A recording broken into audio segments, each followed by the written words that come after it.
प्रहलाद ने भगवान से मांगा, हे प्रभु, मैं यह मांगता हूँ कि मेरी मांगने की इच्छा ही खत्म हो जाए। कुंती ने भगवान से मांगा, हे प्रभु, मुझे बार बार विपत्ति दो ताकि आपका स्मरण होता रहे। महाराज पृथु ने भगवान से मांगा, हे प्रभु, मुझे 10,000 काम दीजिए ताकि मैं आपकी पावन लीला और गुणानुवाद का अधिक से अधिक रस स्वादन कर सकूं।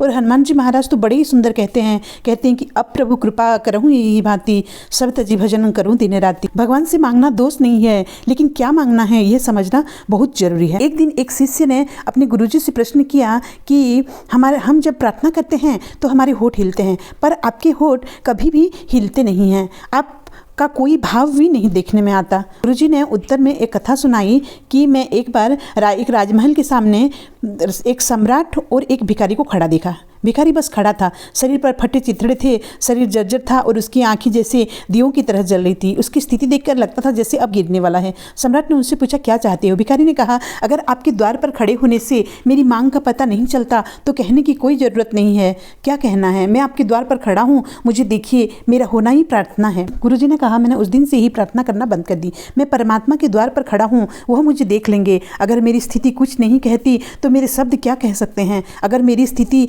नहीं समझ सकते हुए तो मेरे शब्दों को क्या समझेंगे? भाव यह है कि भाव और दृढ़ विश्वास ही सच्ची परमात्मा की याद के लक्षण हैं। यहाँ कुछ मांगना शेष नहीं रहता, हमारा प्रार्थना में हमारा होना ही पर्याप्त है।